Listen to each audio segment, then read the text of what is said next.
Hey all, welcome to Alternative House channel. Today I'm in the Netherlands and visiting Mieke, and she has been living already for 4 years in her tiny house. It's a tiny house with a glass house, and in the spring I can really sit already early in my glass house because when the sun is coming in, yeah, it's getting warm here.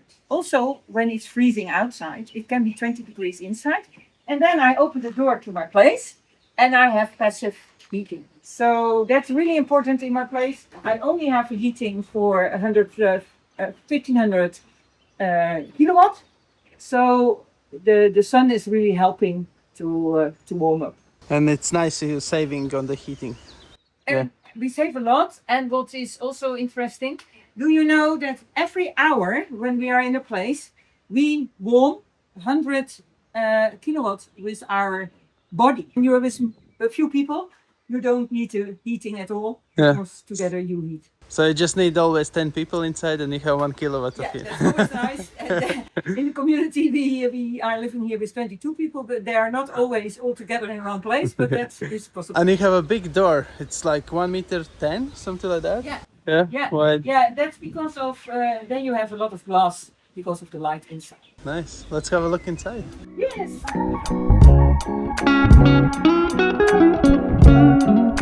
This is 31 quadrat meters. I have two layers. One layer here is my bench, and I use it as a bed in winter because in winter upstairs it's a little bit cold and it's more cozy in winter time. This is my place where I have my meals, but it's also a place for studying and for my work. So I use the table as a desk as well. Multifunctional, like the permaculture. Yeah. I'm addicted to books, so that's why there are a lot of books in the tiny house. They say always, you need to have less stuff in your house, but still you can have something what you really like. It is a making of choices. And how did you decide to move into tiny house? I didn't decide to move in a tiny house. For me, it was important in Liberterra. It's about redeveloping a farmyard. And when you want ecological lower footprint, you build as small as possible. And tiny houses are less than 50 quadrat meters. So when you want to be really ecological friendly, yeah, it's great to build tiny. Yeah. And what is really important in building tiny is to look how you place your stuff and not to bring too much. This is also a second-hand kitchen. What we did here in this place is we use very lot of ecological materials or materials what we recycle. So this was in a showroom of a kitchen shop, and now it's reused here. So it basically was new, but much cheaper. Much cheaper. Yeah. The only thing I bought new was my fridge because of the electricity what is used. It's really important to have a new one because older one take a lot of electricity. Right.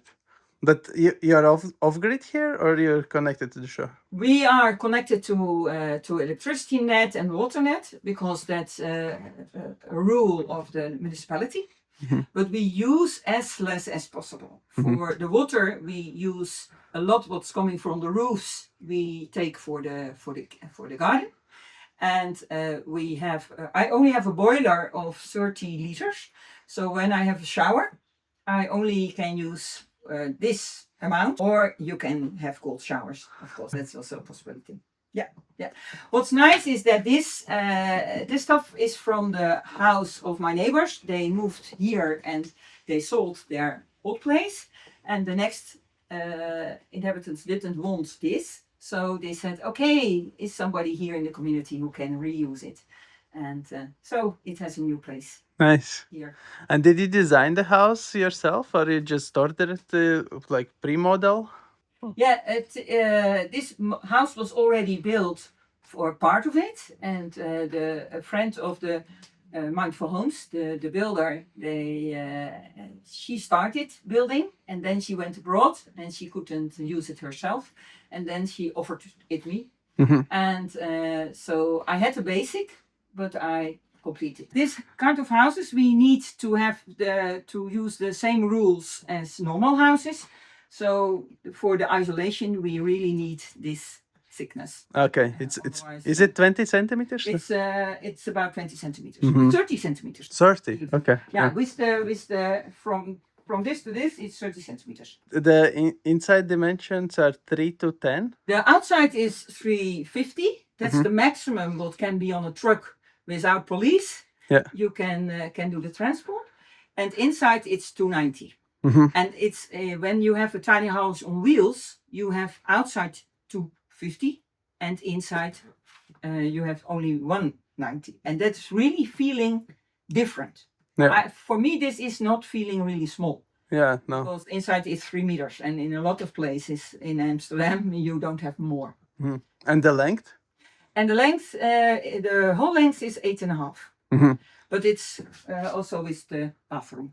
Yeah, and its ceilings are very high. This is 330, and I have 2 layers, and that other layer is 310. And some other houses have 385 because that's the maximum. So you can pass viaducts in the Netherlands. Yeah. Not 4 meters. 385. No. Okay. 385. Okay. Because otherwise you really need to make the way like that. You have to think about, okay, where can I pass and where I can't. So, Okay. Yeah. And there is a bathroom behind the door. Bathroom. Yes. All of us, we do have compost toilets.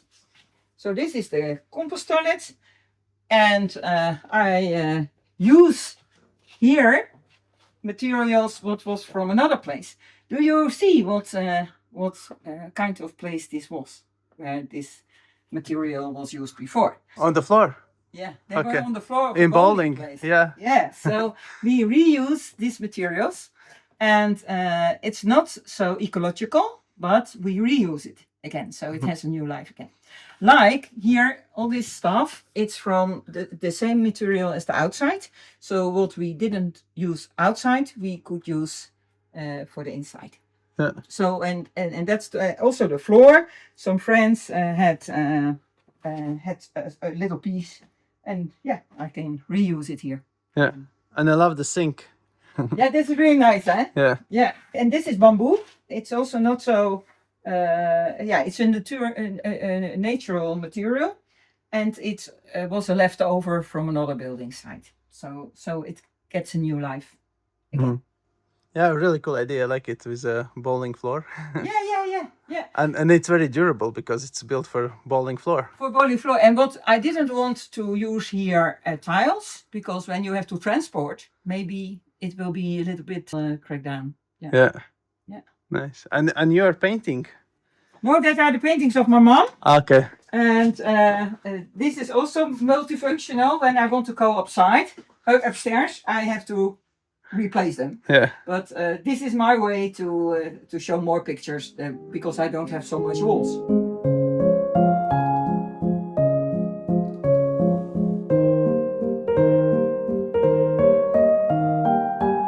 This is my office.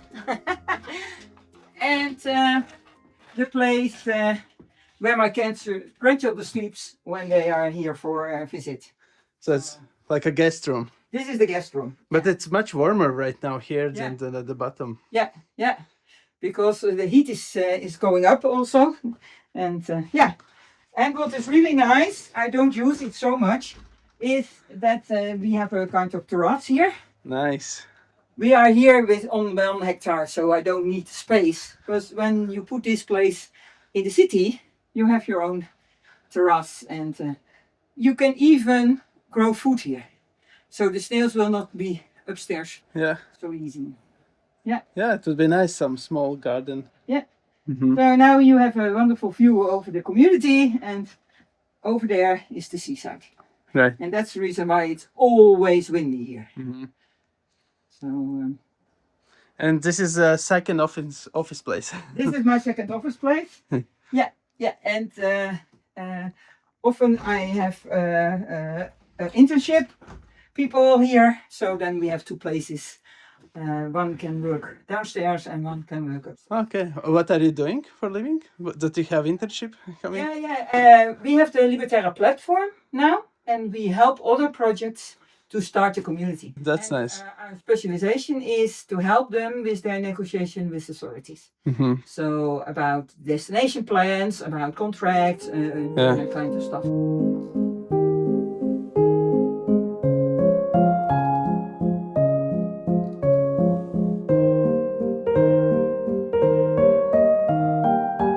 If you want to find more about this community, I have made second video when we talk about how they live here. Let me know if you would live in such a community as well. And see you in the next one. Cheers!